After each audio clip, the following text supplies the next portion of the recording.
So, hello everyone, welcome to the stream. We'll continue along with the live track portion of this model, which is I've very partially turned ahead. So once again, if this doesn't really work, then we'll just run everything off animation and that's perfectly fine. But if it happens to work correctly with live tracking, then it will be live tracked as a live 3D object within VTube Studio. Hello there, how you doing? It's very much still the head, and very much will still be the head for at least another day.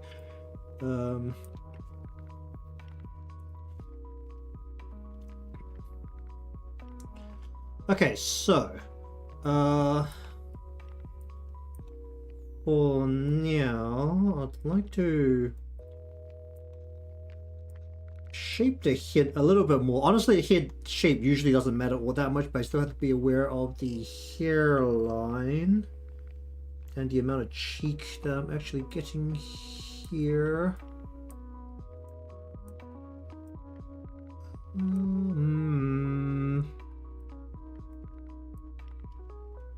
Something along the lines of that. I don't know why my line for the head got messed up a little bit, but it will get the job done in terms of what it needs to do. Okay, so I'm gonna shift around the eyes first. Not the flowers though, where it is not the ears, we want the eyes.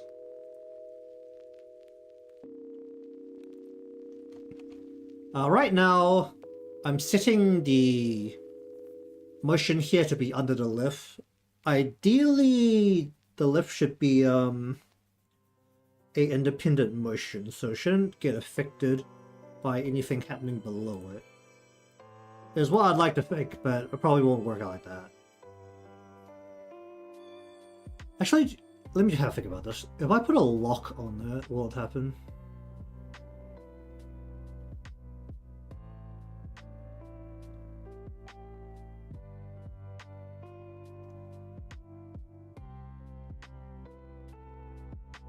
I'm actually thinking if I could put a lock on it kind of forcefully and make it so that the parameters get separated a bit.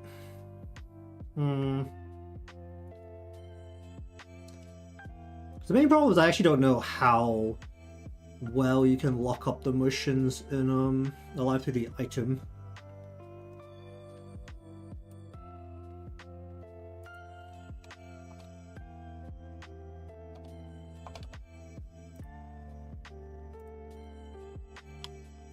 Can I turn the whole eye socket in one motion? Is that going to come back and bite me in the butt? Oh, let's have that good old go. That's probably going to come back and bite me in the butt. Okay. Where is hair? Hair. I'm just going to turn you down a little bit for a moment. Oh, where is it? I'm going to turn you down for a moment.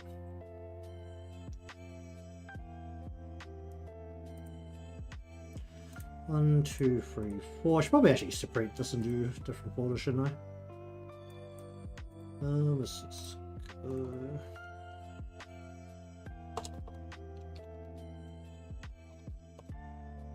Going to go ahead and grab these. Let me just do that and then chuck this into here instead. Do I want Z in there as well? Do I want Z in a different one? I want Z in a different one. Actually, do I need the Z? I don't think I need the Z. I'm not going to use it. Just leave that in there. Alright, so all of these are now going to have eye turn. And we want to... Actually, let's just turn the hair off completely.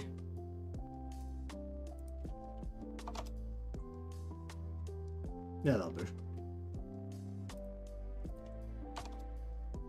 It's not completely off, but it's out of the way enough.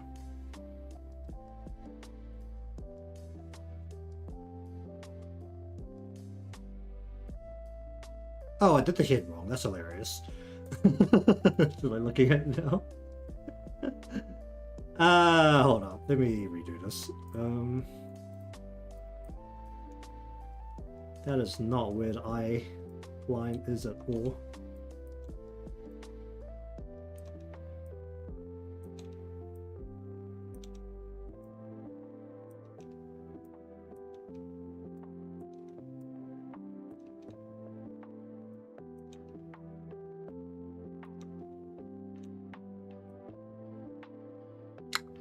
Ah.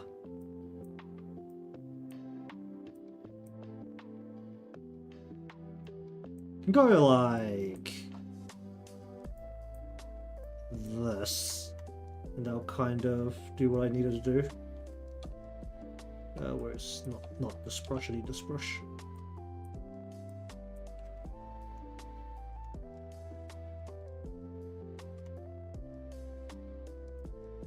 Alright, let me just check my memory usage here. How are we doing?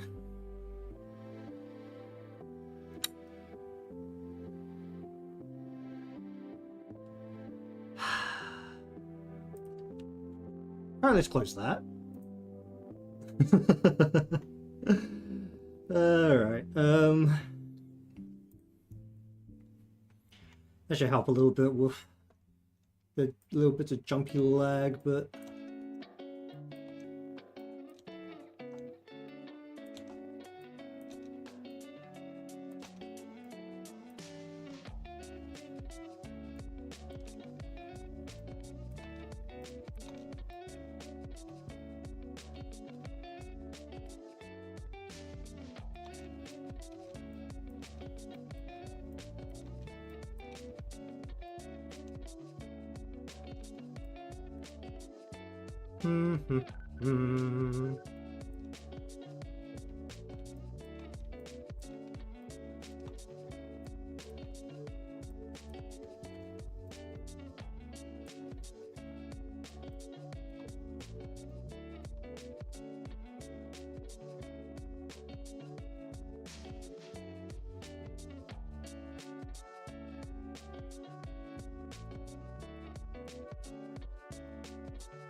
I don't know, that's a bit of an aggressive hit to what I'm doing. I think it is.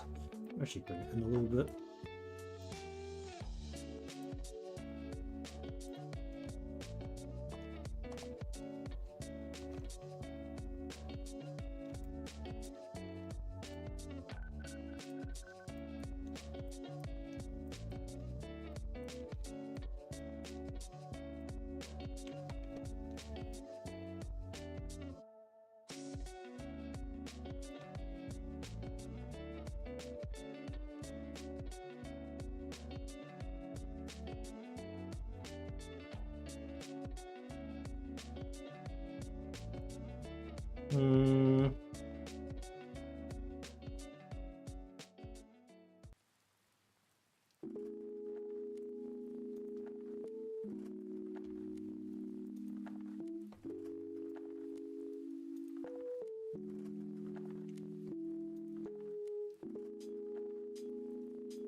Mm-hmm.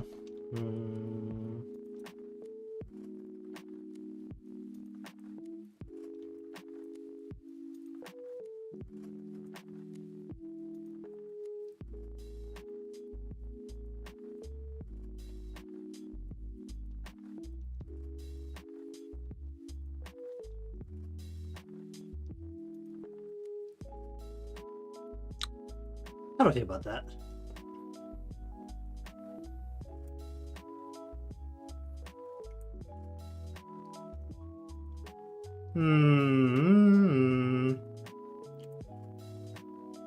Not doing an overly aggressive turn, so that. How do? What do I know?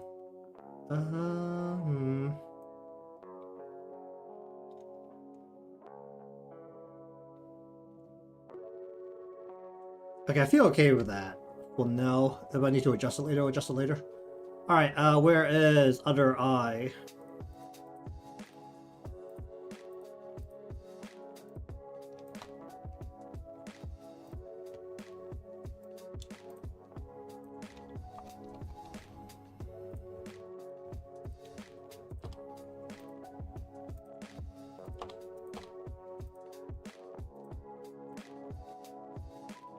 Okay, so.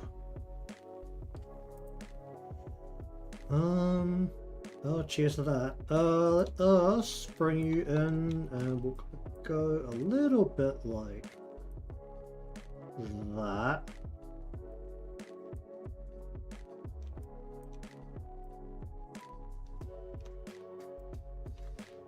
There's that too. Oh, my default's not locked. I got that bit. Is that back to? Okay. Lock the defaults.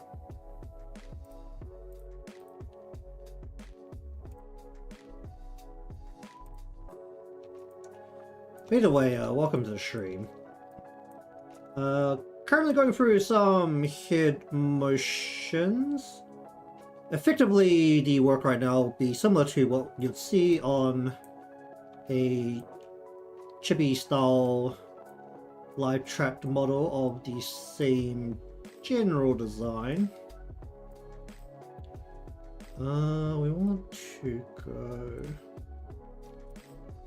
But as of the current moment, this is intended to be a live 2D item that could be run inside of YouTube Studio. Let's go a bit of the... doing the whole eye all in one is honestly really questionable the more I miss of it.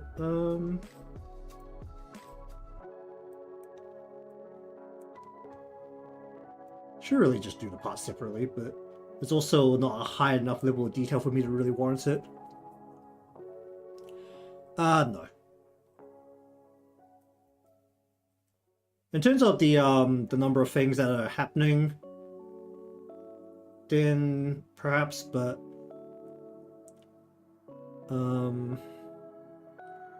whenever you have controlled animation, it's always easier than literally any kind of animation that you have to set to be live tracked, which basically means that any VTuber model is significantly more complex because everything has to work together in a real-time environment.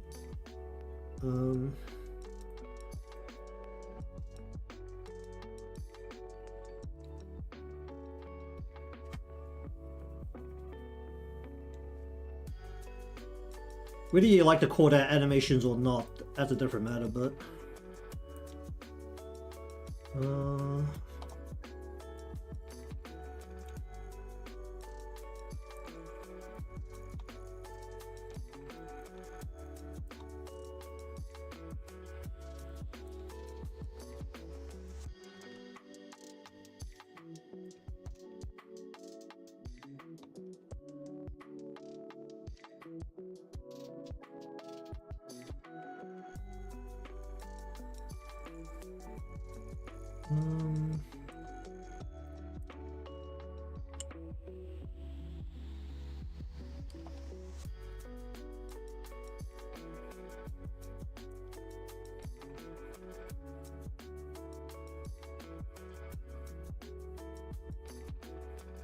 I want to increase. Let's increase a little bit.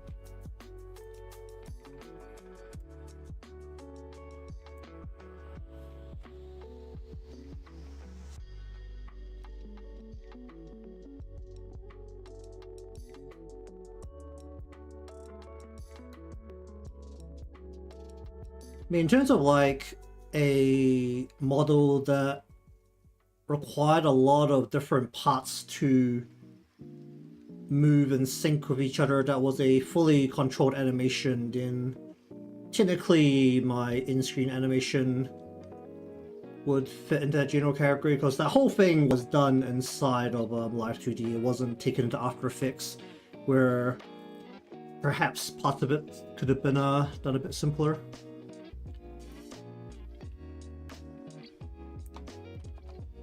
Let's just go like that for that part.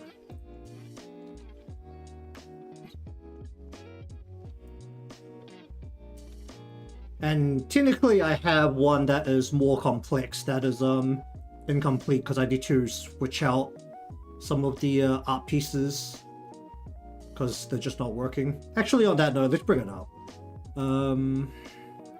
Because I need to, at some point, get back around to it.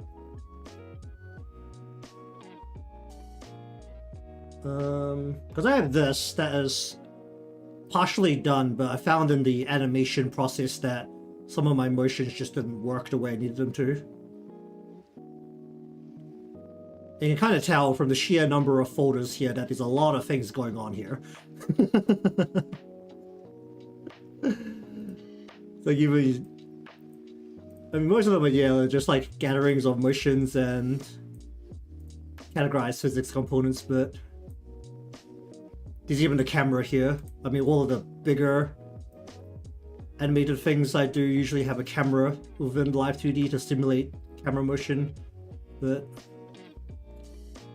if you want complexity, this is probably the most that I've had in a single thing. It's also not complete, so I guess if you want to talk about what I've completed, then this wouldn't count, but... Actually, where's the animation for this? I can't remember what I got up to for the animation. Where is it? Because animation is like a little bit laggy. Why is it a little bit laggy? Shouldn't be that laggy. How long is this? Oh yeah, it's like super long.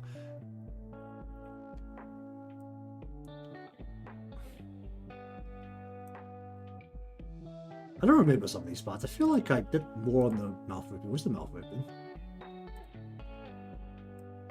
Did I not do more? Huh. Well, I'll look at that again one day.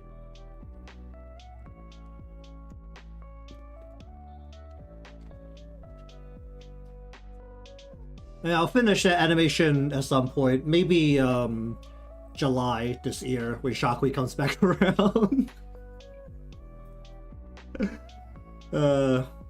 If you want a way over-scoped project for a single week, that was it. I was like, I'm gonna make an animation in a week, and it's gonna be a full widescreen animation.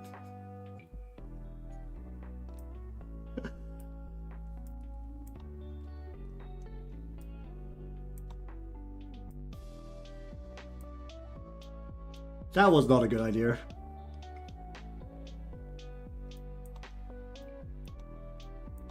Actually, no, let's go this way.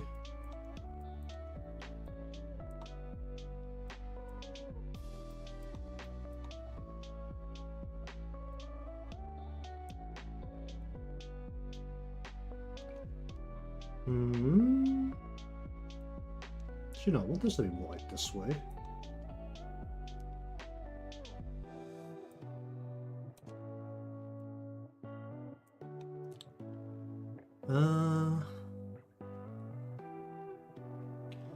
Okay, how do I feel about that?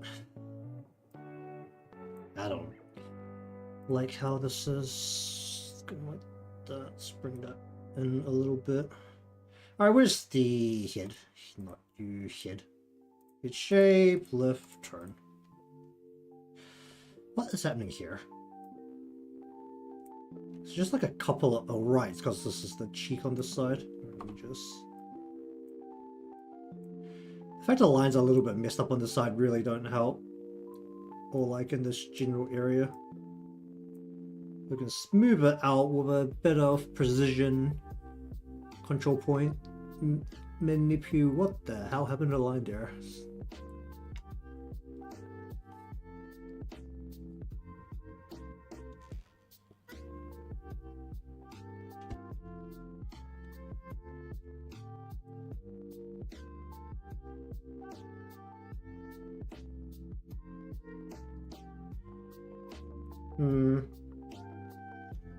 How do I feel about the head right now?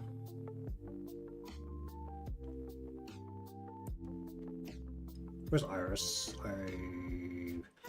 Right. Iris.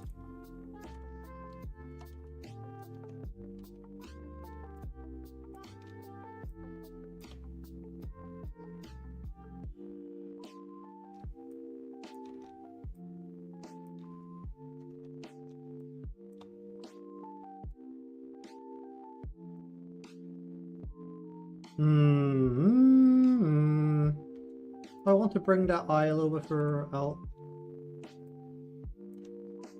So I don't want the head to be overly turned either. Where is the...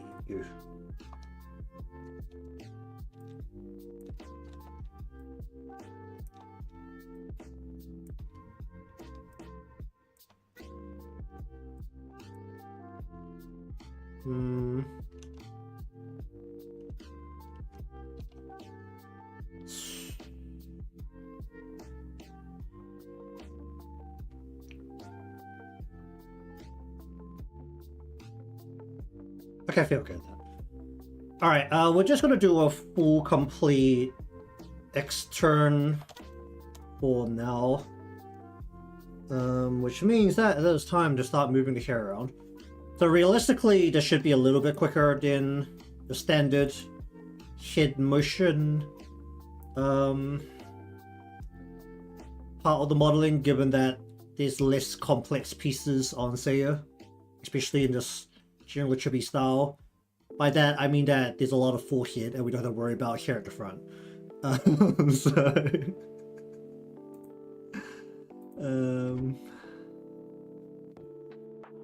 And also the bits dangling along the side are covered by the box, so we don't have to actually worry about the overall shape all that much, and we can just move them around as required. So that should speed things up a little tiny bit.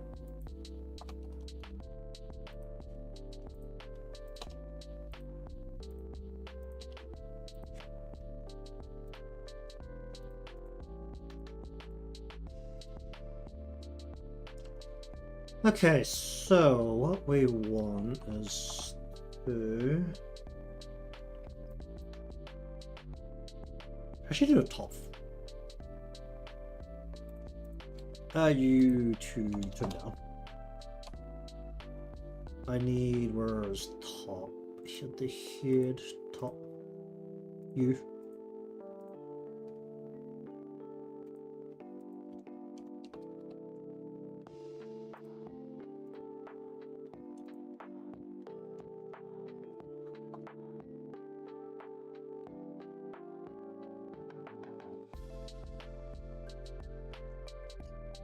This line controls 90% of the direction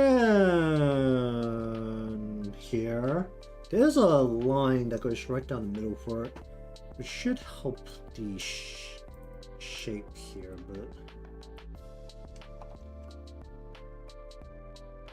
How do I need to pull on this part? This should work better.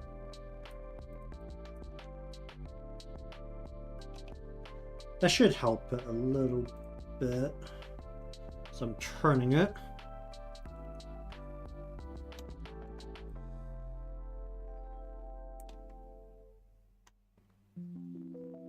I don't have enough control on this part, do I?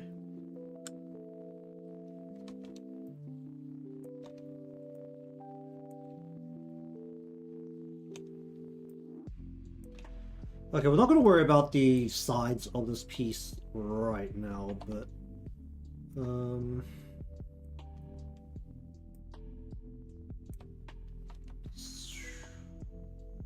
Oh! There?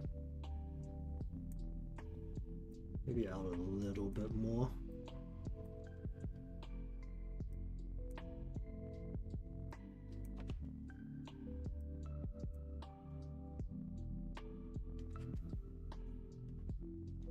Hmm.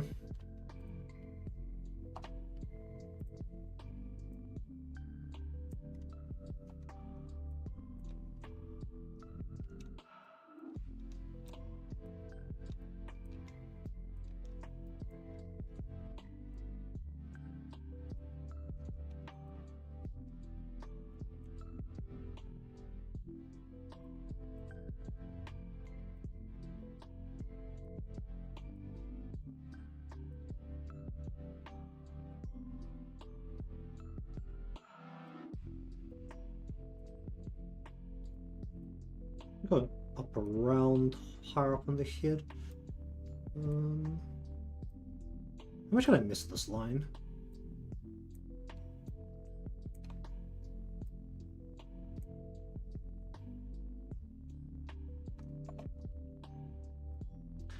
Oh yeah, that's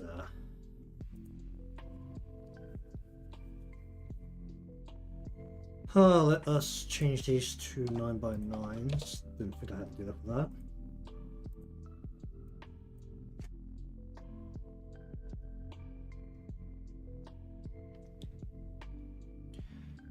How is the Genshin these days? Have they added unlimited stamina out of combat yet? I swear that's like the only thing stopping me from playing the game. Just like... the super slow travel. It's like that's all I feel like I'll need, and I might try the game again at some point.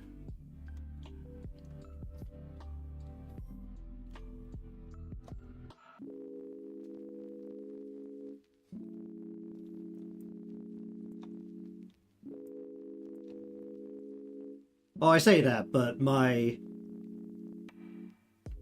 only strategy in Genshin when I stopped playing was Nahida mark everything and then hope for the best. So,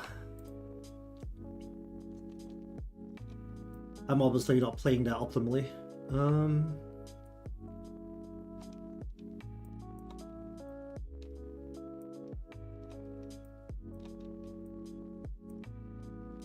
much do I bring this in? I won't bring this in a lot.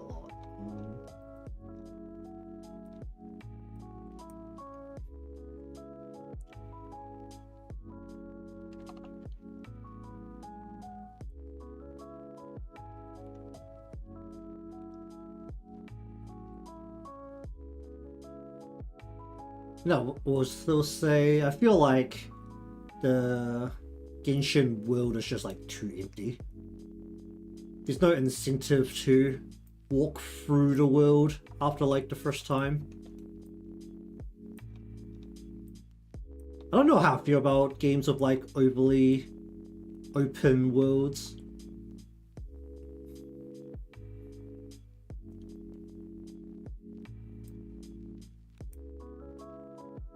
What am I doing here?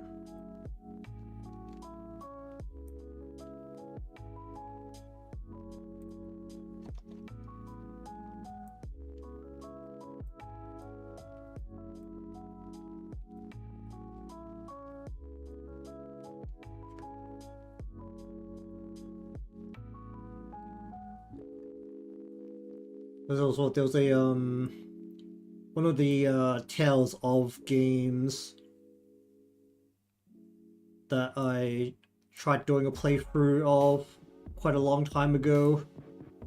It was like there was a specific perk you could add on that was like each time you kill or you win a battle, you gain stacking movement speed on the map, and a game where you don't do combat on the map. It was literally purely for travel because they made the overworld just way too big.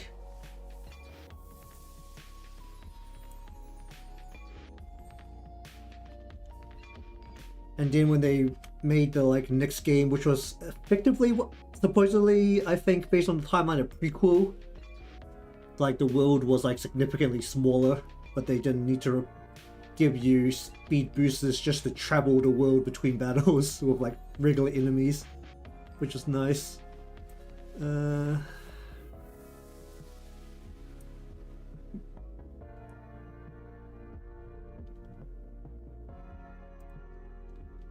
don't even need to like ask for that much from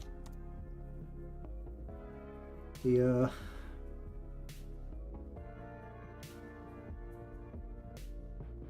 at the very least was that I feel like every game that's come out after Genshin has just added way too many quality of life things that make playing it feel absolutely painful.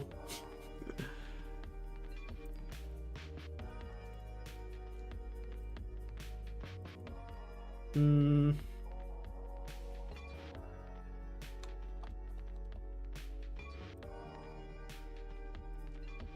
know, was it? I'm pretty sure there was a lawsuit that involved Genshin a little while ago. Once again, beautifully brought to the court by out of touch politicians.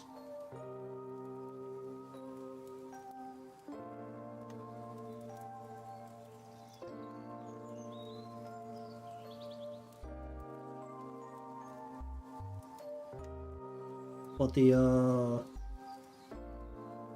the was it the stamina points of the game?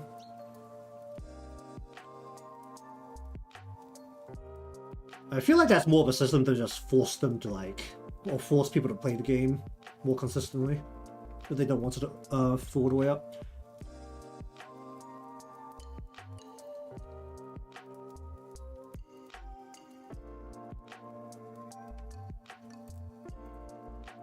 I just need like actual like stamina, like in-game movement stamina.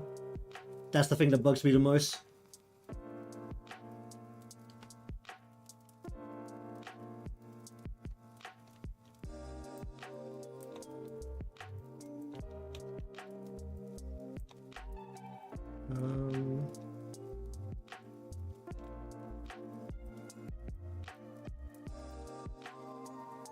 It's like, was it both Star Rail and...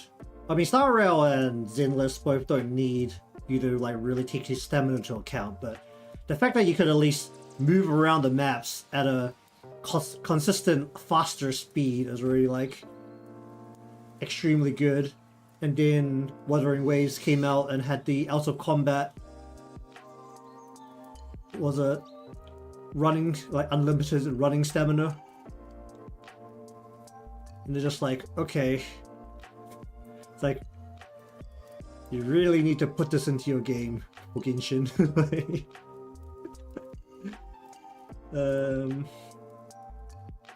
It's like, it's not like a thing that will break the game, which I think is like the most egregious part of it not being added.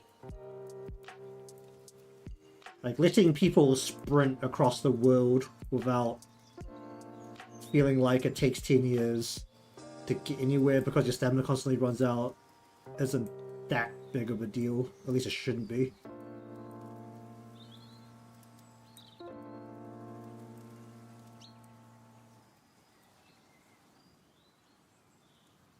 Or they need to add more things into the world, just so that you're stopping more consistently.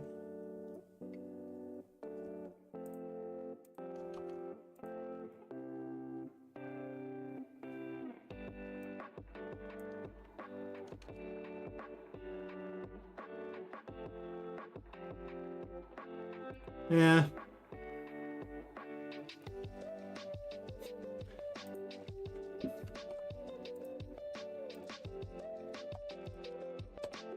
Oh, these parts are going to need to be More complex something.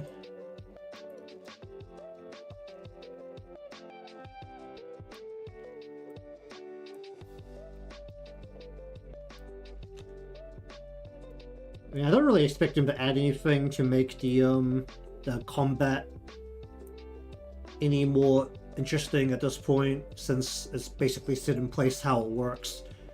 I just want the exploration quality of life things.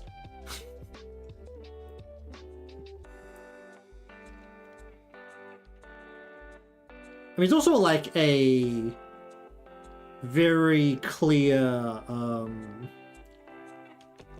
mark of how successful a game is that they don't need to add quality of life things and people will still play it over other games.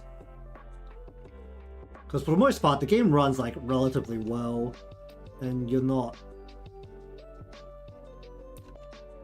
generally blocked from doing any content because it's too difficult.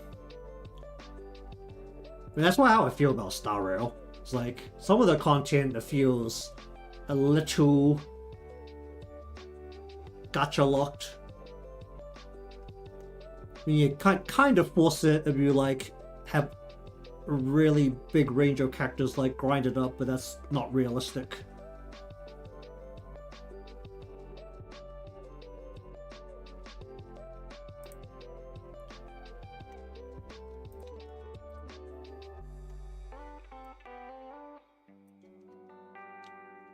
Let's make this 2 by 3.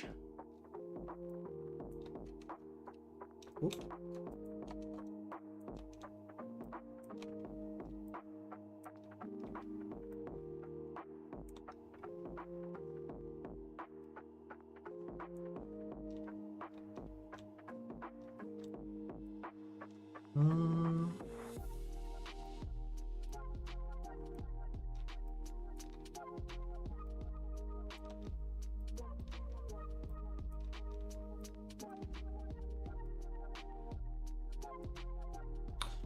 I should have curved it a bit more.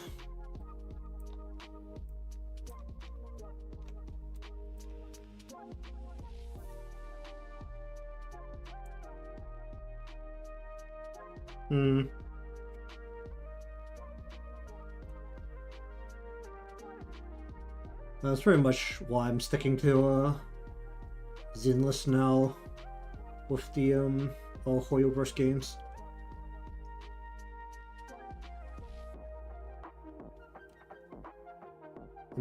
Blue Archive. Probably Millennium. I am very much fine with calling myself a nerd. As much as I don't consider myself that smart of a nerd.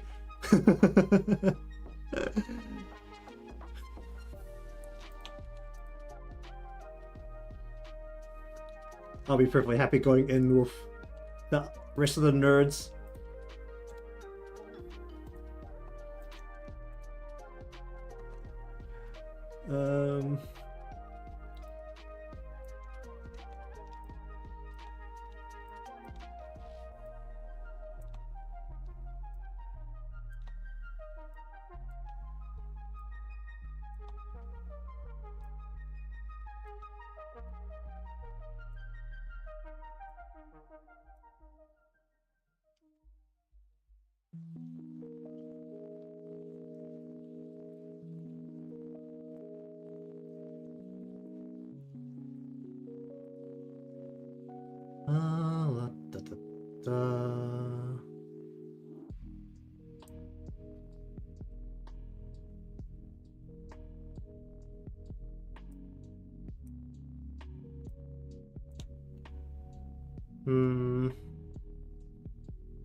Like this. Where's the head? I'm gonna do the head like this, and I actually want significantly more head out this way.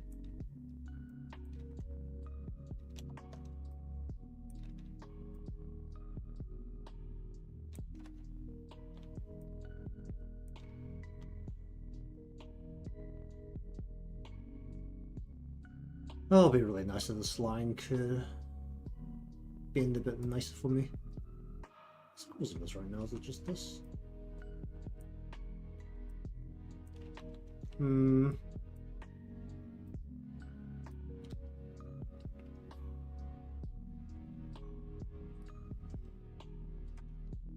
mean, it's your standard, like, conservative, religious prototype within the game world, right?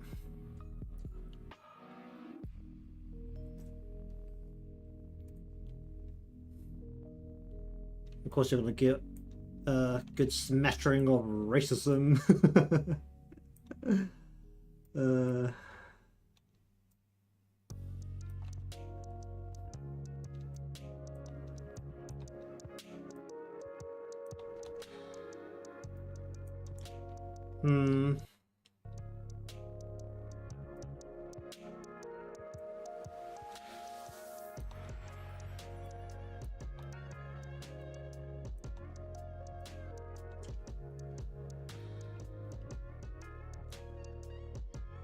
I mean, that's what you get for like a more classical, especially if you base it around like, was it?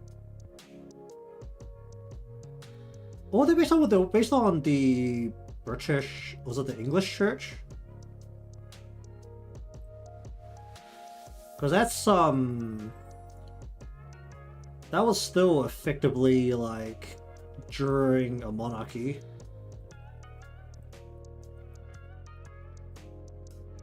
Especially you bring it further back when religion had more power, then basically the church was politics, right?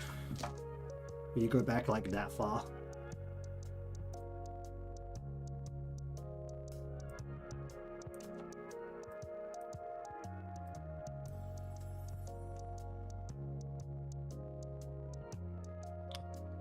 I can't just bring this out too far. Let's just bring you in and bring you in more.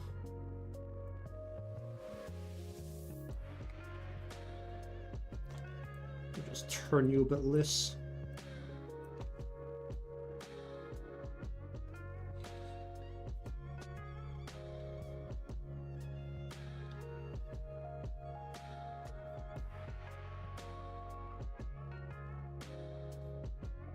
I mean, that's how I usually joke about with people on how you write a... If you want to make a game that is not supernatural to the end, you put religion at the back of it. Because you can always make some excuse to be fighting a god and also involve it in all of your fictional game world's messy politics.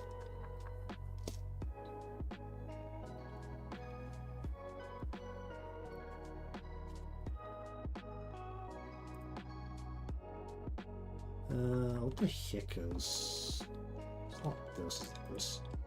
It's not... Oh, it's a piece underneath, isn't it? It's not this piece. It's not this piece. What? Who is this piece? Is this just the hairline? Sure. It's not the hairline. It's the top piece. Who is this bit of color? It's not the back color.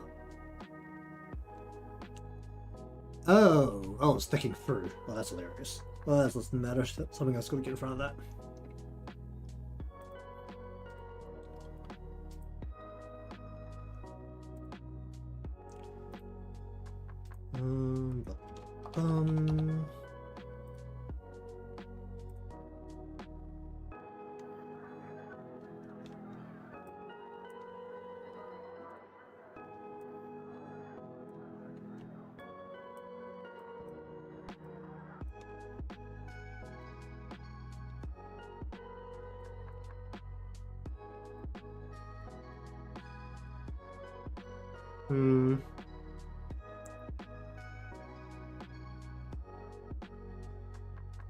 There's also like a, what, commerce school.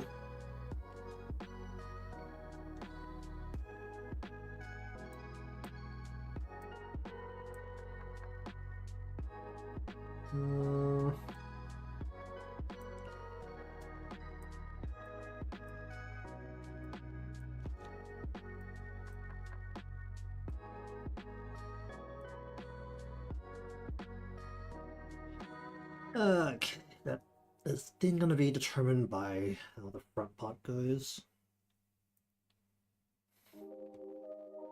Alright, the flowers need to turn off for a moment. Where's the flowers?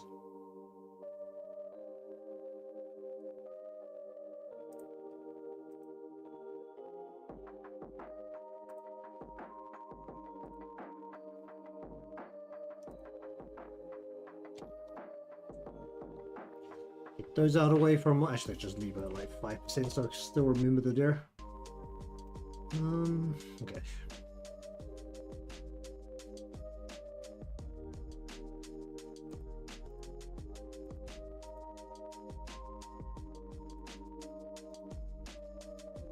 Still need to remember to mess with the back parts.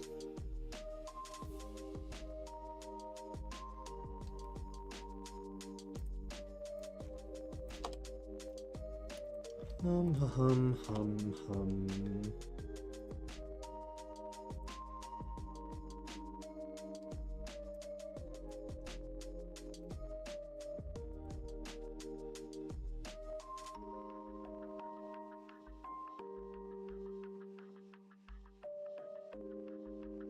I like how you can tell the general structure of the world building of the game just from the fact that you have to consider a school with a good government. Oh dear.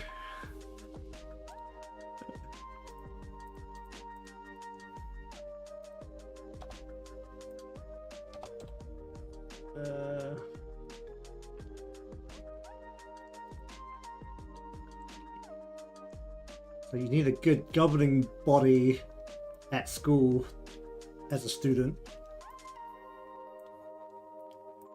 So go away.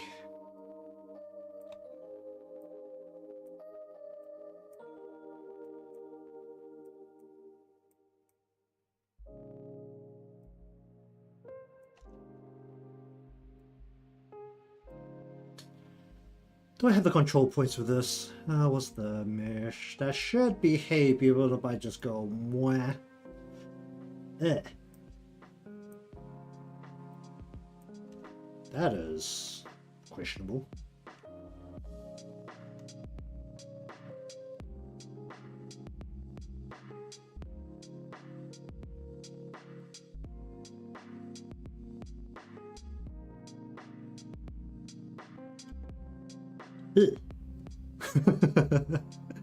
What is happening here? Okay, I think I need to move this piece first. This piece controls the outer edge.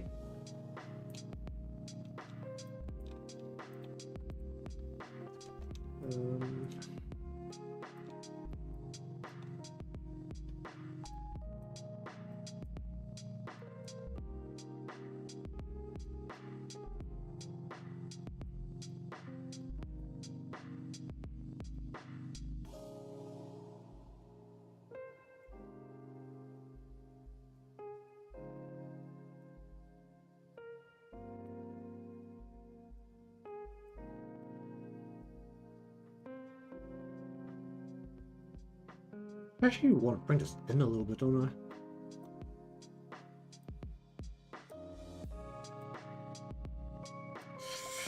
Ugh.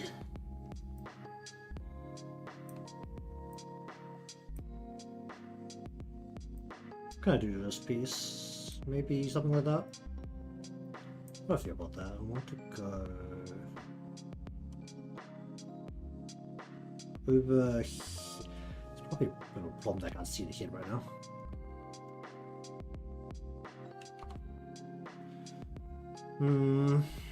Okay, where's the middle piece? It's out of the way. The argument also is affected by what, in theory, how involved you would be within the more narrative part of this world, right? if you directly consider it interactions with known characters within the world. I feel like that's always like an interesting thing to consider when you're doing these, like, well, I guess it's everyone's favorite what? Self-insert fanfic. Where it's like, are you a mob within the world? Or are you like a important piece within the functioning parts of the world that make it unique and interesting?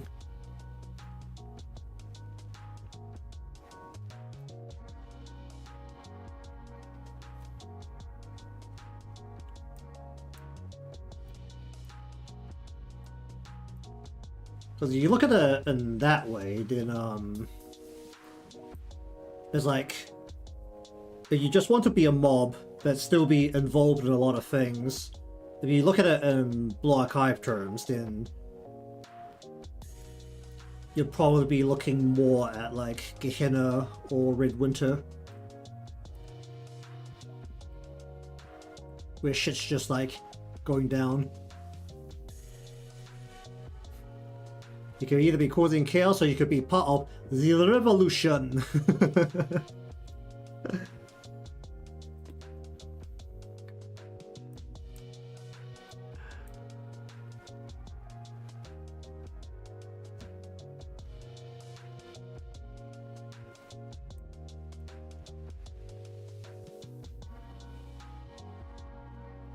And I don't think there was like any...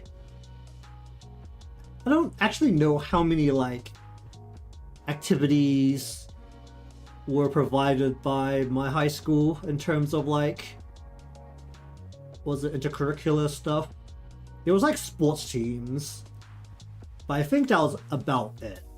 Like, we didn't do anything. If you wanted to do like anything mildly interesting, you had to go look for something like out of the school. I think like the teachers, like what, because I took classes on, no, what was it? No, one of my electives for like my last few years of high school was Japanese, because that was one of the languages that was taught at my high school. And my teacher did try quite a bit to do stuff, but she was a bit of a bitch. If I put it very lightly. I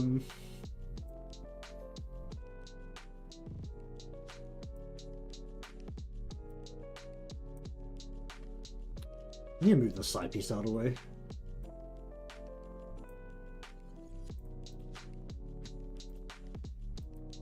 I don't think there's like anything that you would consider like a more like cultural club. There's just like a bunch of sports teams, and I actually don't know about sports teams ever accomplish anything. I don't think I ever heard anything about them achieving anything at all. I think they existed and that was about as far as they got.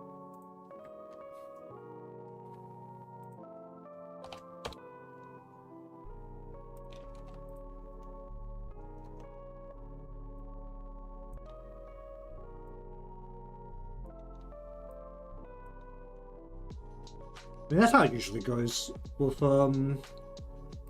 high school sports, right?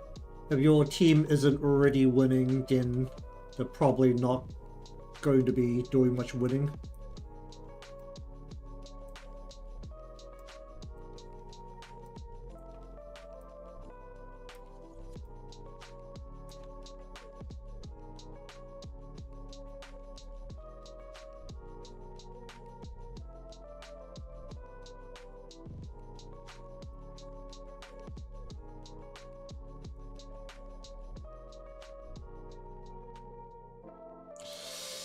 Oh, that looks super flat, but I can't really do much about that.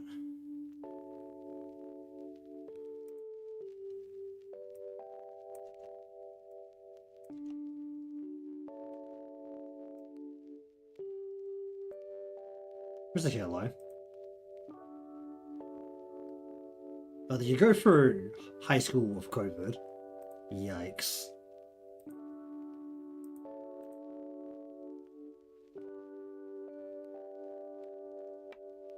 I wouldn't know how to feel about having to go through high school during a pandemic. I mean, when I went through high school, did we have Skype yet? I don't know if we had Skype yet. We didn't really start using Skype until I was like partway through university. I think maybe like a very early version of Skype was available, but it would have been a glorious shit show to try and teach lessons back then. Because there's nothing, like, even if you don't count Zoom, I don't think there's anything like that sophisticated, because the biggest messenger things that we had at the time was what? MSN, which couldn't do video, and I mean Facebook was just coming onto like the scene in general, so that would have been still in the process of getting somewhere. Yeah, I don't even know how they were like trying to teach classes if the pandemic happened back then. Actually, you could probably check somewhat, because my relatives went through the SARS pandemic over in Asia when they were like in elementary school, should be.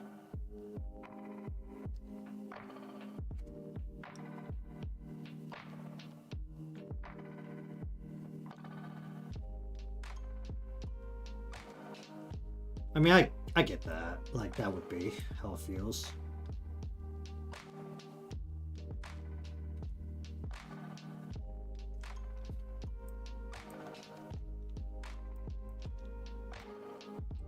I mean, I was in a very fortunate position where I finished my last year of study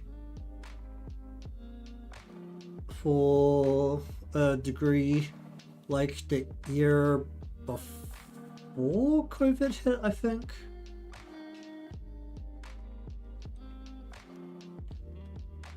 Even though that degree I probably could have done online, because that was the game development degree.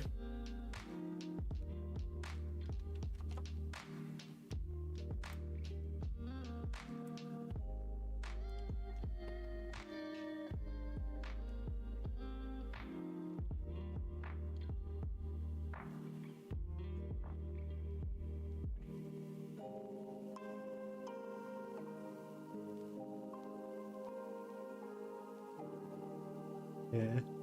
I was in a very breezy office job during COVID, so I definitely had it off easy. Even though I was in a office full of expats and it didn't take it particularly seriously, which was a little worrying at times.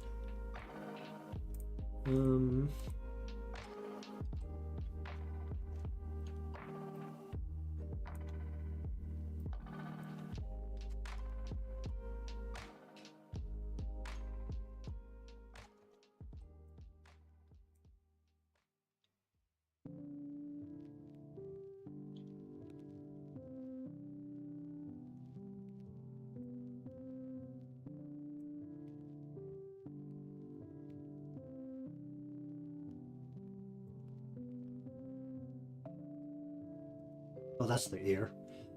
Oh, that's the ear. Is that gonna be a problem? No, I'm gonna move the ear, like... Probably, like, chop off more of the bone in the ear a bit.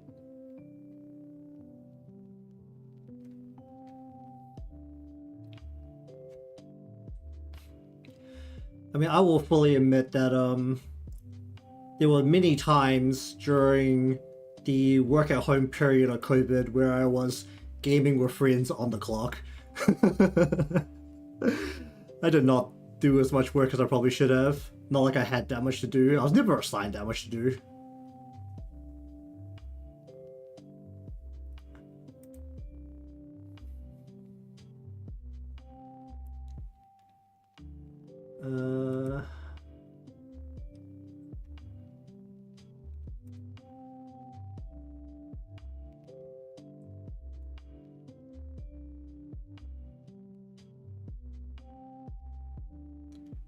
Okay, now I need to mess with this piece a bit more.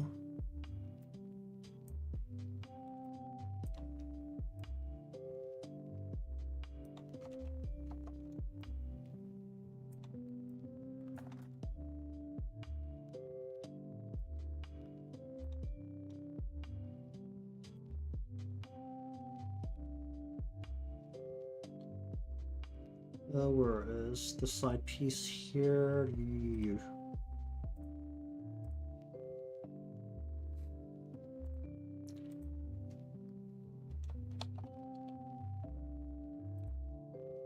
I mean, during my first office job, which was leading into COVID, I rebuilt a game that I was a part of during office hours. And then once we were working from home, I played a lot of games with friends overseas while I was on the clock because they were like a couple of hours ahead of me. So I was definitely not a good employee during that period.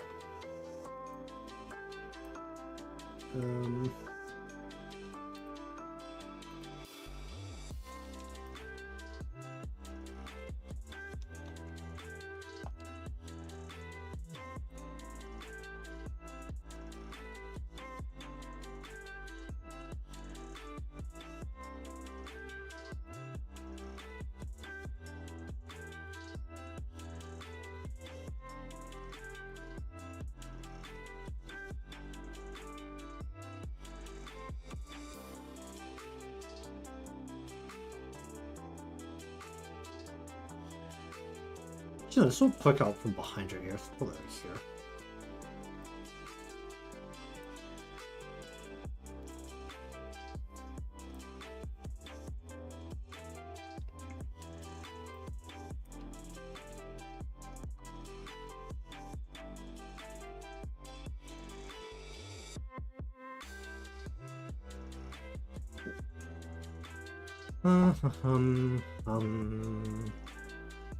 I mean, the amount of Monster Hunter I played during COVID was incredible. Can't remember what was actually happening at that point. Is everything already out for Monster Hunter? I think it was. Actually, no, it wasn't. It was like still partway through Monster Hunter World.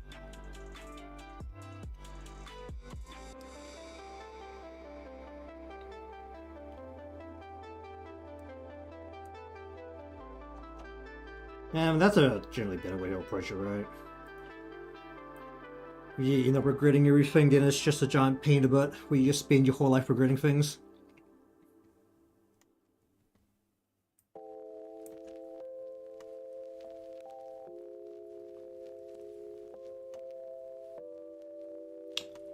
Where's my actual side piece? Here's this piece.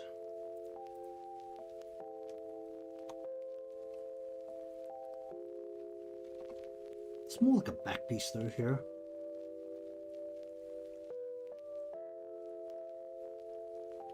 Alright, where's the headset?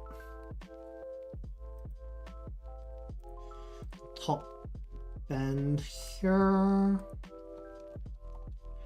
This is then going to need to control the trim here.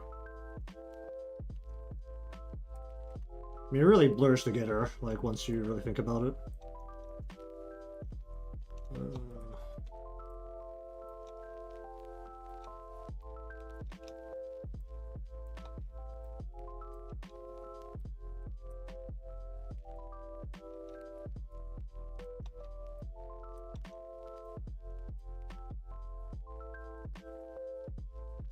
I mean, the people who remember those general periods a bit better as they have a lot of milestones during that period, right? I mean, I have like a vague collection of memories from the pandemic period. Because one of them was certainly the point when I started drawing.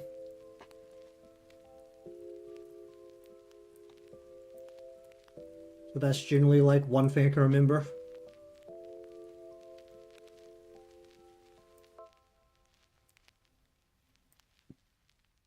I mean, that's how I usually introduce my experience in terms of how long I've done art whenever people ask, because it's like, when did COVID happen? So yeah, it was like the COVID skill that I picked up, the thing that everyone did. It was earlier now, it was like 2020.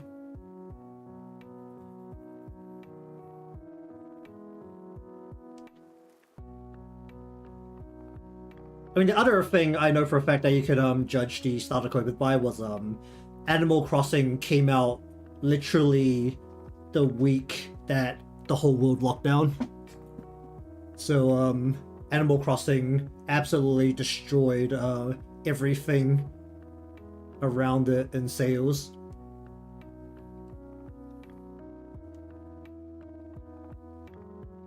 But yeah, I played a lot of Animal Crossing during COVID as well. I haven't touched that game in so long. My island is gonna be like absolutely messed up. I don't even know if I have turnips left over. I might have turnips left over, which would be really bad because they'll be like all completely rotted away. Playing the freaking stock market in a video game.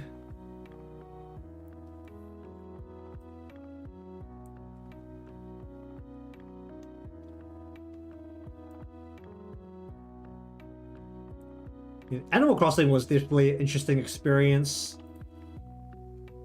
during the period where like literally the whole world was playing it. It was especially fun when they brought out the summer update where the summer update which brought in the ability to put on a wetsuit and go diving in Animal Crossing. It was extra funny because as a great denizen of Upside Down World, it was winter.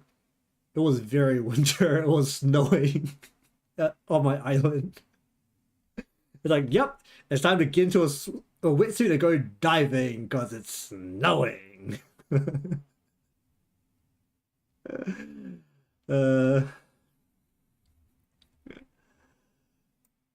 So that happened. Like, I had one friend who was... Oh no, I had two friends who were in the Northern Hemisphere. And I was like, wow, like, I go to your island and it's actually, like, good swimming conditions. Because it's summer right now.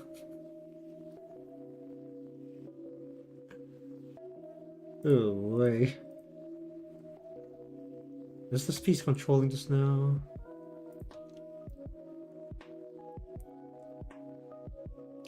It's not gonna be a problem. I mean, I can just pull this in more. It's not a problem when you pull this in more.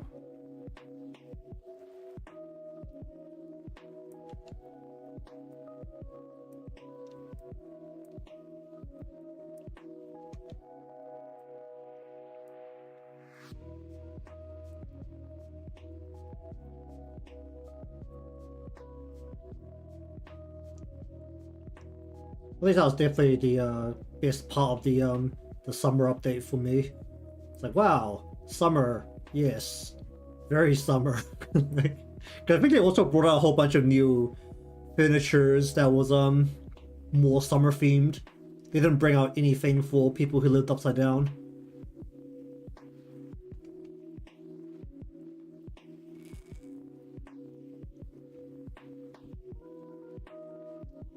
It's like we didn't get anything, I think, until it got around to Christmas, and they'll bring out stuff for winter. I think I stopped playing by then.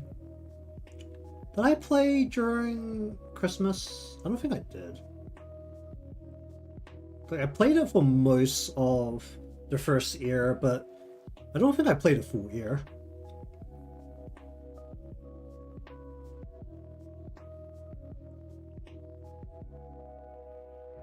Huh.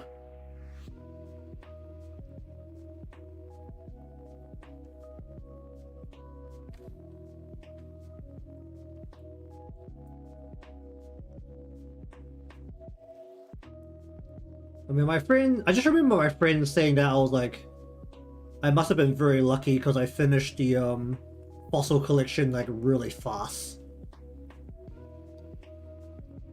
Since technically there's not that many ways to cheat the game in terms of how fast you can do things. Since there's always a limitation on what you can do each day. At least if you're not like changing your system settings constantly.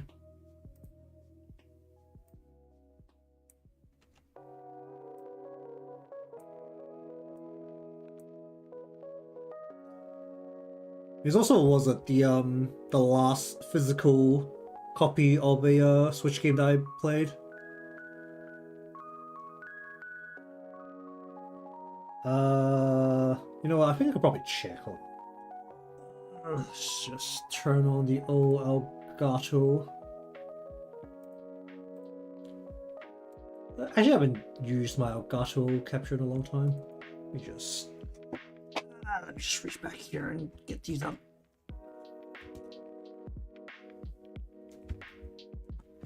I could technically lift my Switch up and just actually take a look from there, but instead I am just turning it on the Elgato game capture instead. Does it tell you when you last played something? No? Or does it tell me in my... let's see... Where is Animal Crossing? I played 155 hours. It doesn't tell me when I last played it.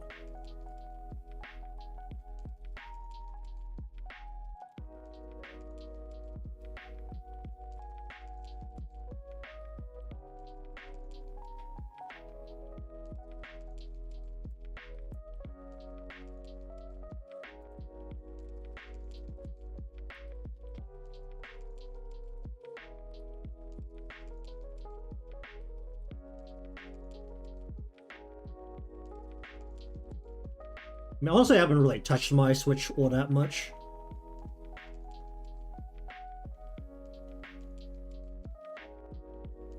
You consider like the number of hours I've actually played in a couple of these. I mean, some of these games I haven't played in a long time.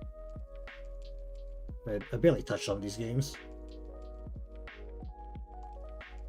I played like 100 hours in Shield. Only like played 5 hours in the Rescue Dungeon. I barely touched Splatoon 2. By the time I bought it, Splatoon 3 came out. And I didn't end up buying Splatoon 3, but played tons of Fire Emblem. That's a game I enjoy. I mean, I did play Rise on the Switch when it first came out on the Switch exclusively, and then I ended up buying it on PC as well to play with friends, because it wasn't crossplay.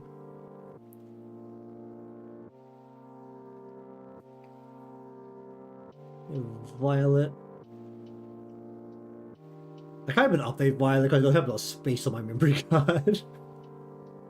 That's the only bad thing about having all the games being digital is like, you need a big ass memory card for the games.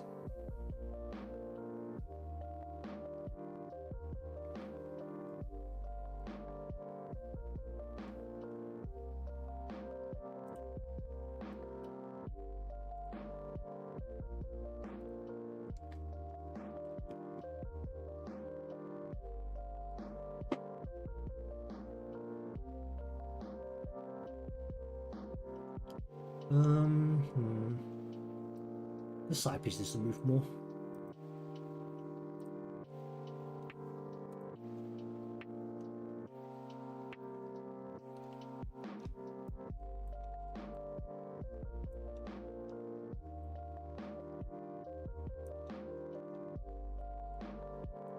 I mean, I probably would buy more physical copies of games, but I haven't bought a Switch game in a really long time. I do not have the VTuber model running because I am low on RAM. because Live 3D uses a fairly large amount of RAM.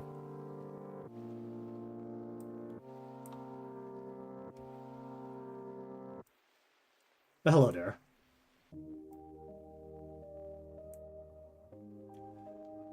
At some point when I decide to build a new PC, probably to upgrade all of the parts in one go, I'm definitely going to include more RAM.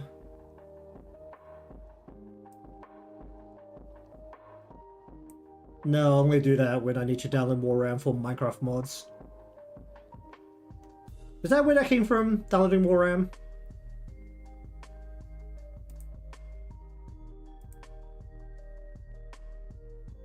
I feel like that's just a thing that came up at some point.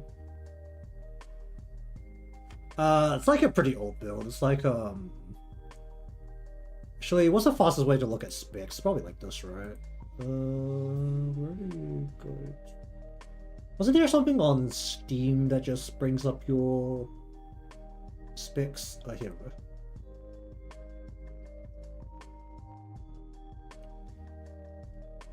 Yeah, here we go.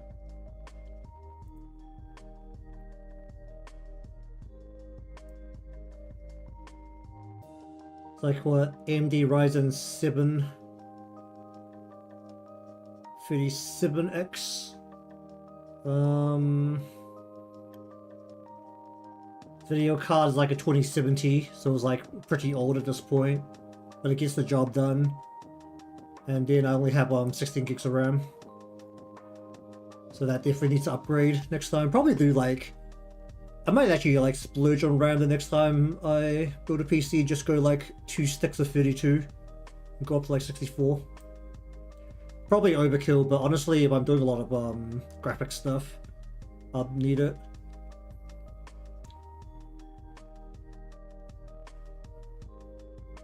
Because when I first built this PC, I wasn't actually planning on doing a lot of graphical things that need a lot of rendering and putting things into memory.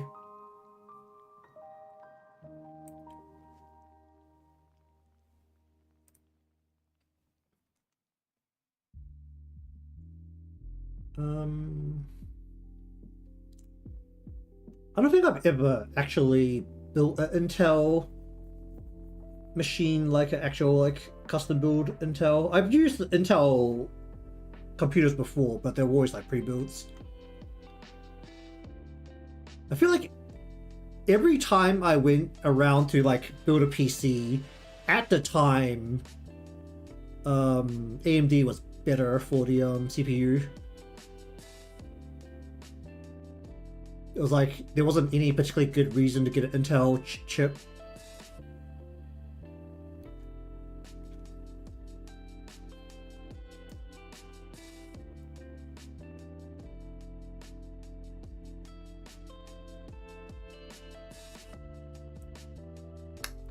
What is not you? Where is you?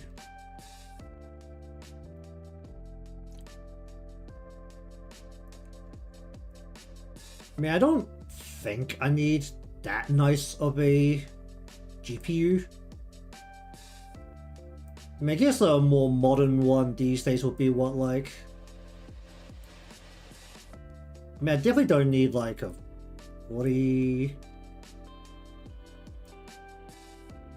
What's it up to now?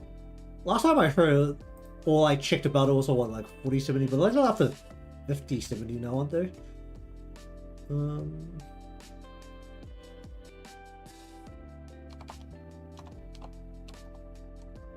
Or like 5080.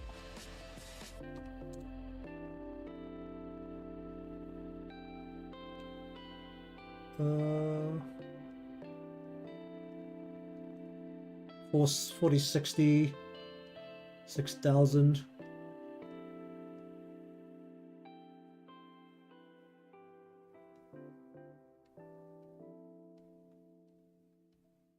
Is that the only thing on the market, the 4060? Or was it like lower?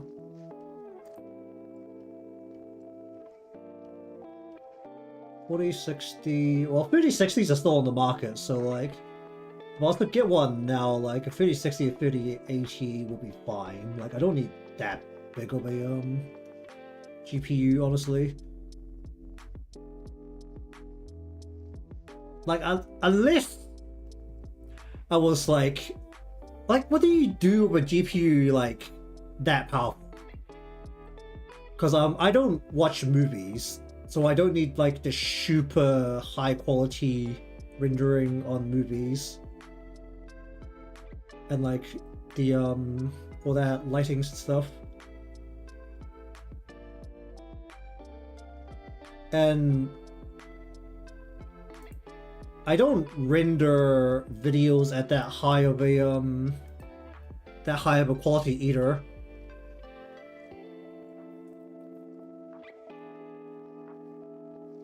And I don't stream at that high of a quality either.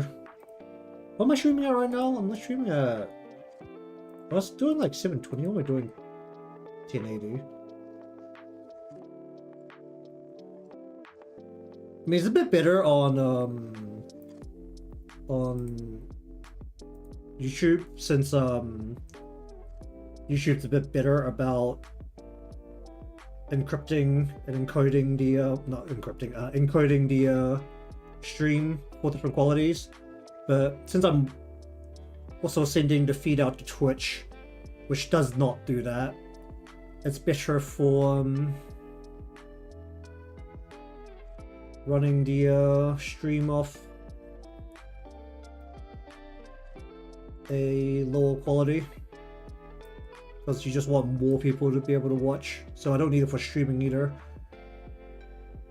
Is the problem with Wuthering Waves GPU like graphics related? I mean, I know there's a lot of like rendering in and processing, but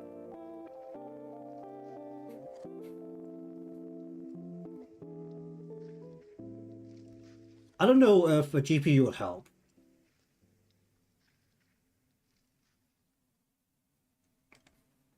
I mean, the game runs fine enough once everything loads in, so like, it doesn't bother me that much.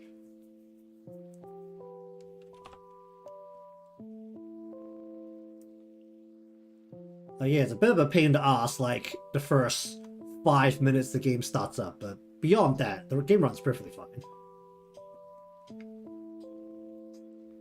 Well, at least for me, it runs perfectly fine. I know, like, there's a lot of trouble just on, like, literally everyone had, like, a different problem on it when the game first released, but... no, you don't want you. Give me this back piece.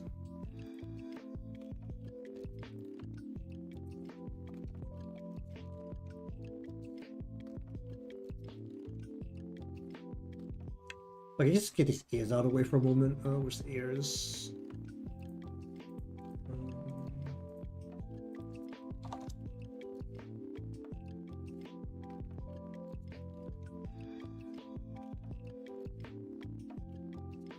I mean, that's just an optimization problem.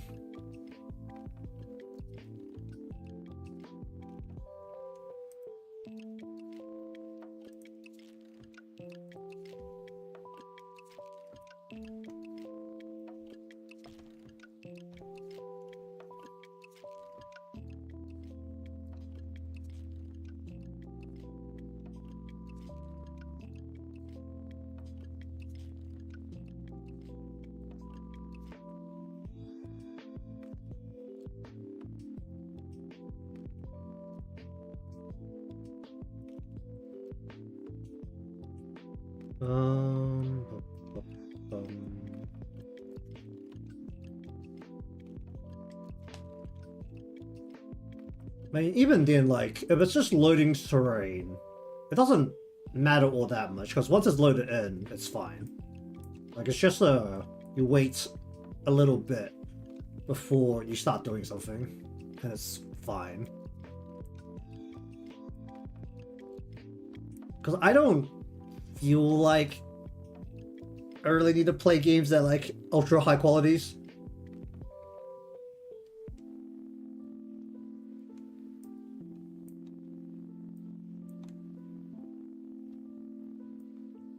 Like, usually I end up turning things down either way. I mean, especially when I was streaming games or like recording games more often.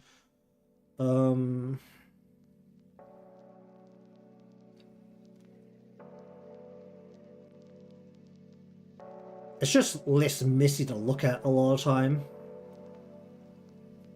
Yeah, like, yeah, the game doesn't look as good, but you can also see what's happening. Because it's not like a, I'm not trying to showcase the game and its looks.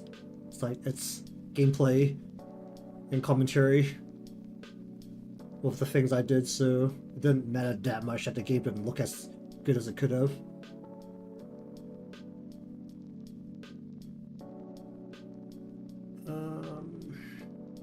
Where is...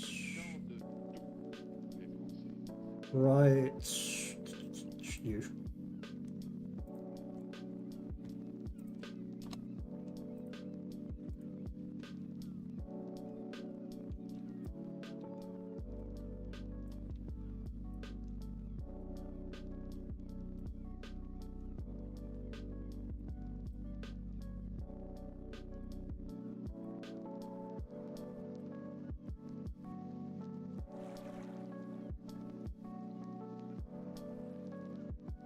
I just have this be a side piece that connects all the way around, like so.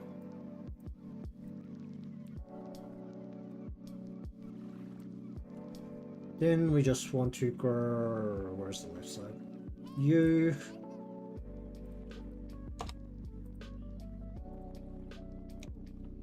What do I want to do? Yeah, let's just want to hide you away. You just need to come to here and just not be in the way.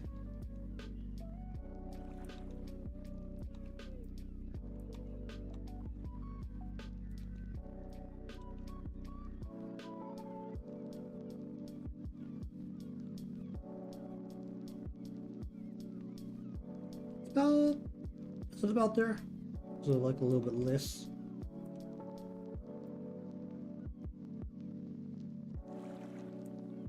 It's about...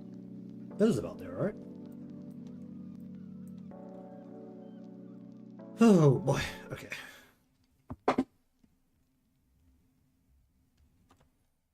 Oh, that's the wrong one. Alright, ears. Where's the ears?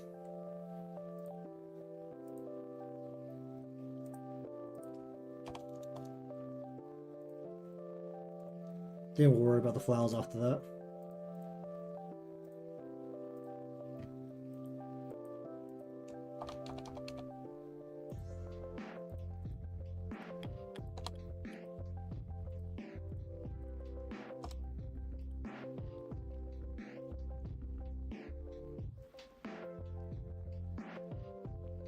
I guess a bit of GPU would help with Premiere crashing a lot.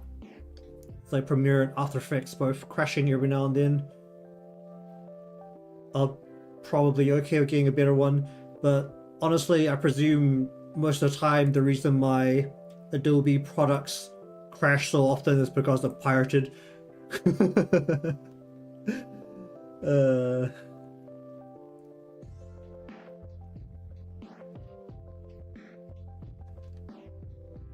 And I'm going to stand by. I have absolutely zero shame of pirating Adobe products. Their subscription service can go to hell.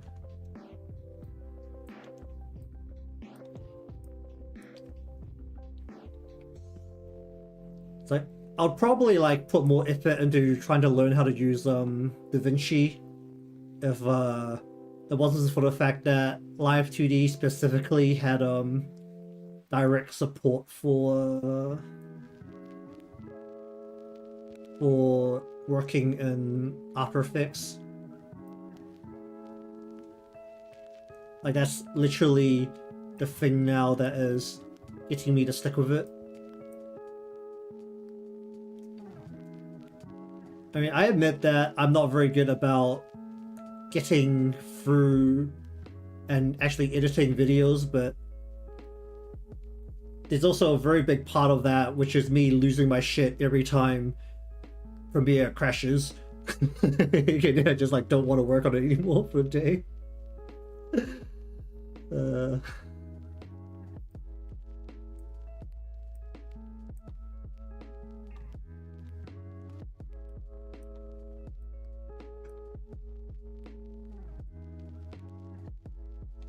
I really need to get some videos out. Like, holy shit. It's been in progress for like so many months now since since I first started writing the script.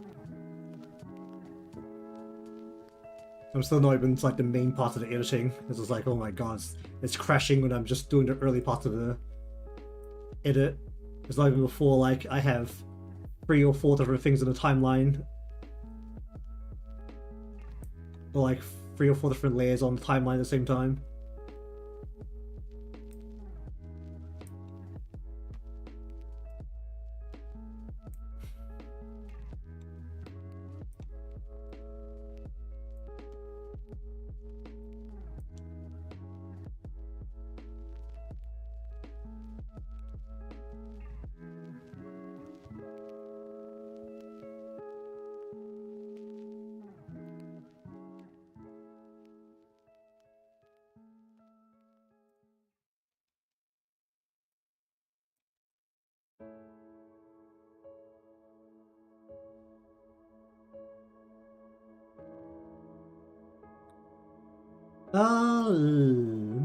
Is there a way for me to say...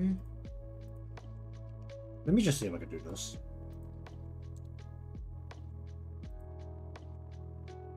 Does that affect anything? No, it doesn't. Okay.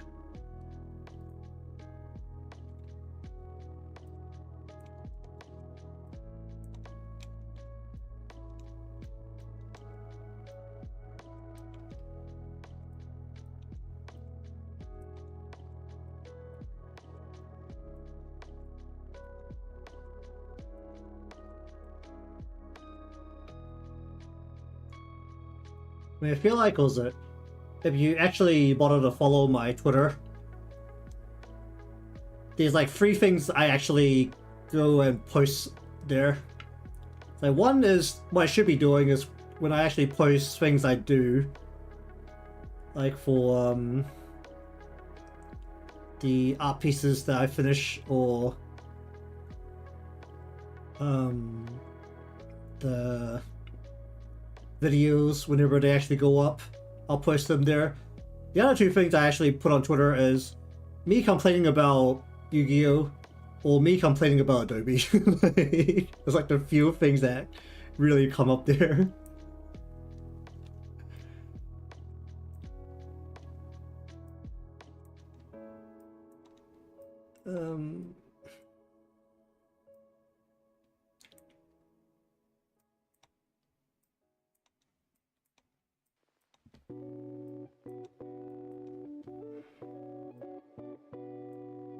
I have a good way of turning this door.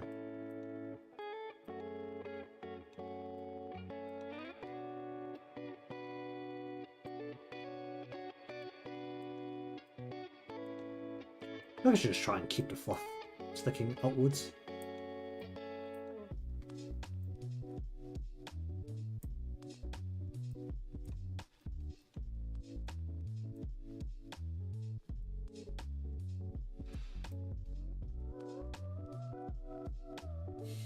It should actually be more in the ear. It should actually be...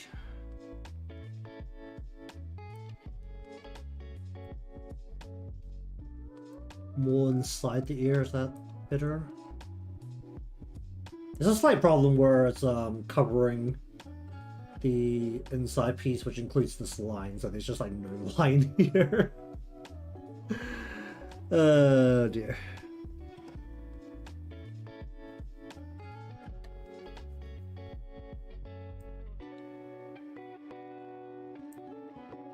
How does her fluff stick out of her ear? Where is yeah, look at this.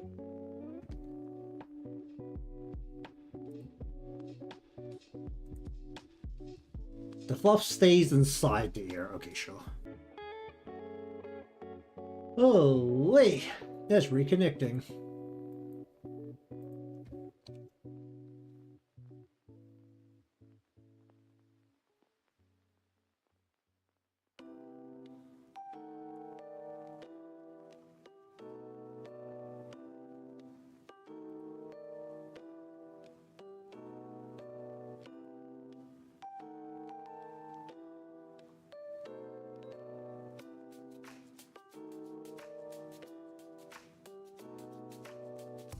Alright, we'll leave that there for now. Okay.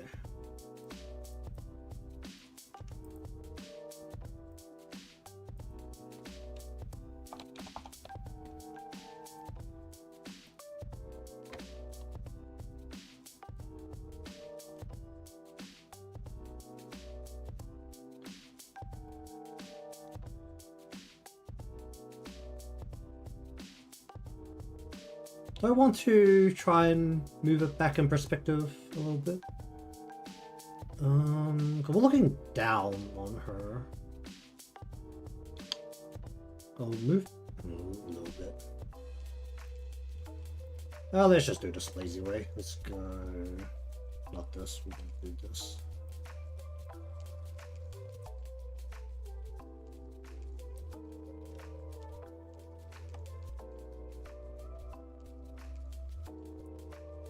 The lazy way. Moves away from the camera a little bit now.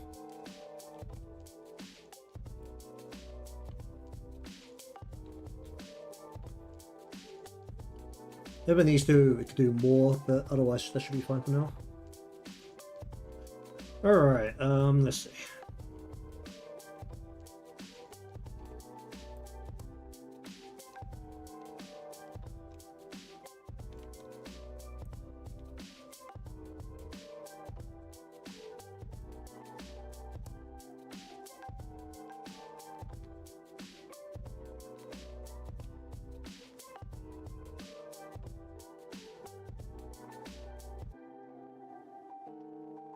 Oh, I don't have a line on this side. Is that gonna be a problem?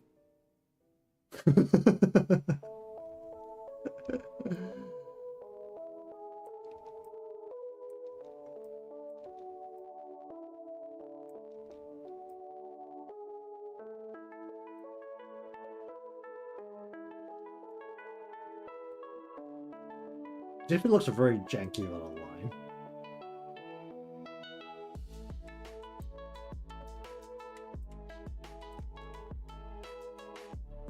Am I turning her enough to warrant that? Or can I actually go the fully front on ear here, where I'm going like this instead?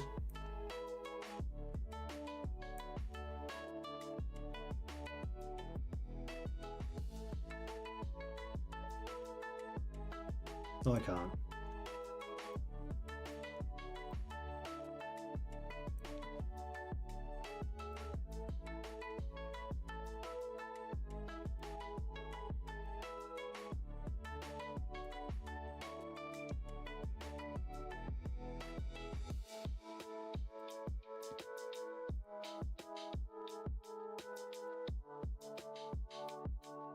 Can I flick this over a little bit?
Ah! Ooh. What is... Ah, right. Ah, it's just one of these ones, isn't it? That should most of the way solve that problem. Other than miss of the miss here, which probably isn't helping.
How do I feel this?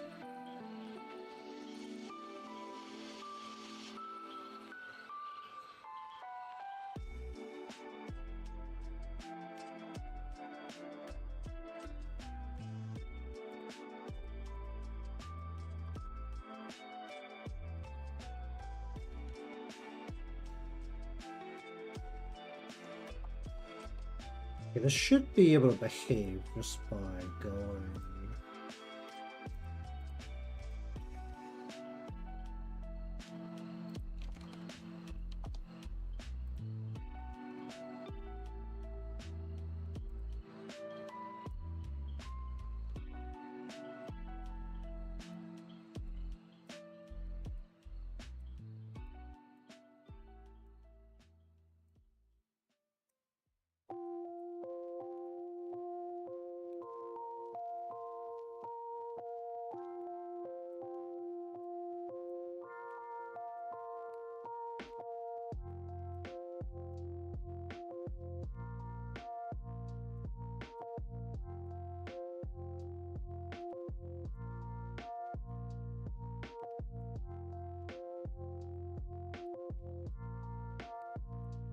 Maybe not that much. Let's go with that.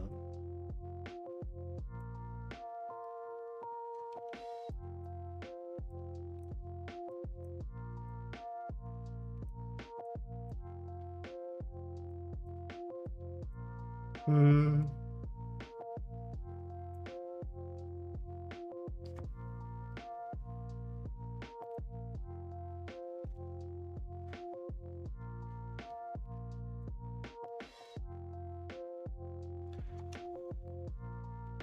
Okay.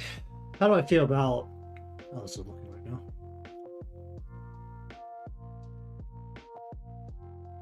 I really don't know if I want to add a line to the other side of the plotted ear. Probably should.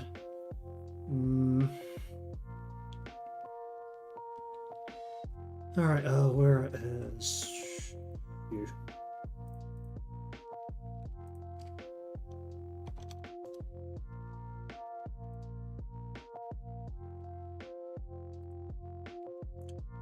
How am I gonna deal with this part?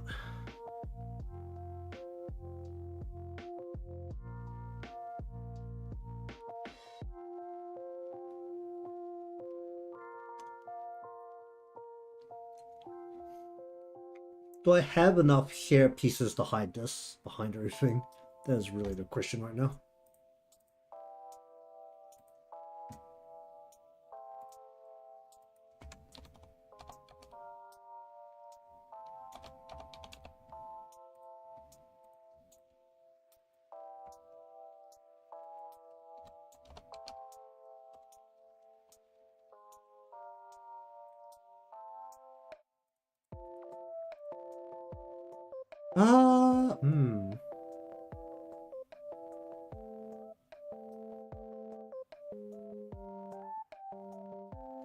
I could probably get away with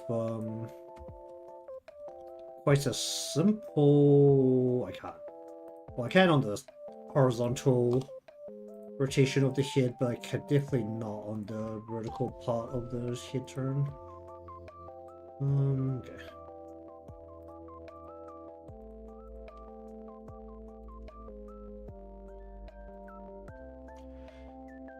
Okay, you know what? Let's do a little quick test on the old head right now, without the antennas moving. So the way I've done this is basically the same way I do head motion generally. So gonna do the same. Given that we want this to behave even if we are using live tracking, so we can actually test this by going through the exact same values that were put into a live 2D model, and we should get, well, you ignore the block of the antenna coming through. It's kind of how far she's turning right now. I think I don't want her to turn excessively far. I want to just keep it as a more simple turn. The ear looks really weird about that line on the other side. I need to figure out how to deal with that.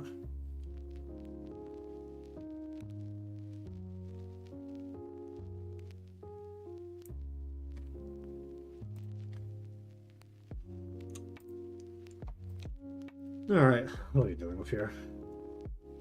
I literally just want to squeeze this in, like, around her head behind the hair. I can't. Oh, that's annoying.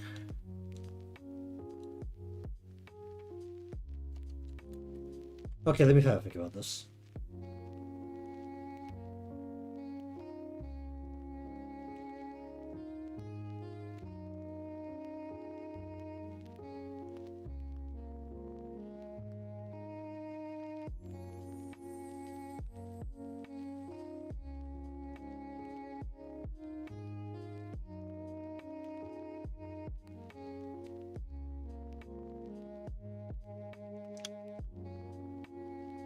I'm gonna know.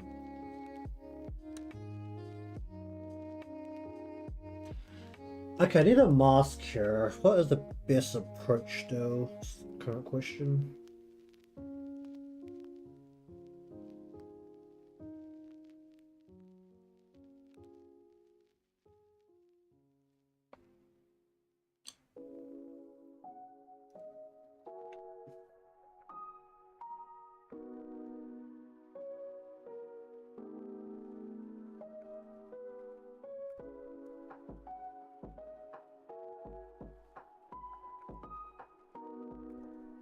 I might need a more specific shape of this.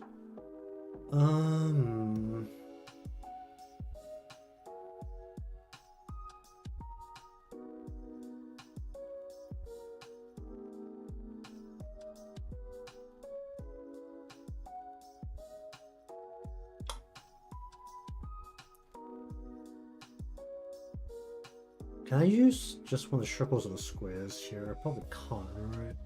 I need to match it to the shape of the face. Can I put this behind? Okay, let me think about this a different way. The hit does not start fully hidden, but does it measure if it is not? It does if the hair shakes. Okay.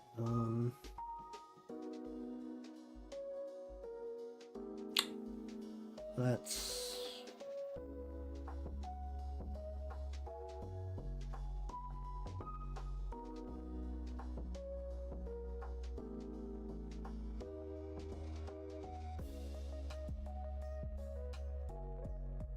Okay, we're gonna finish up here so that I can go off and ponder about this and not just sit here and not do anything. There's a couple of solutions to what I need here. The simplest would actually just to be to move the hit layers behind the head, so that the head is always in front. The problem right now is that it is in front of the head. If it was per se to move out of the way, we would want to see this black portion coming out from behind the head, which means that ideally we need a mask or something that is literally the shape of the face here to just move in and cover it up, and then it will look like it's sticking out the back. But I'm just thinking about what is a good way to do that, but or to just move it back, because otherwise it has to maintain to the shape of the face as it transforms, and that's a little bit questionable on how effective that would be.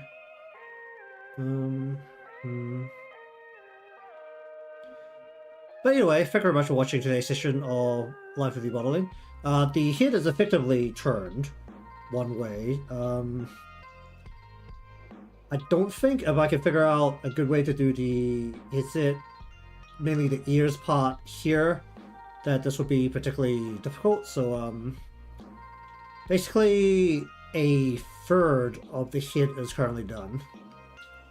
Since majority of the head can be mirrored, the turning the other way is about 2/3 done. There's a couple of mainly the hair pieces that won't be able to be reflected, but the rest of it can be.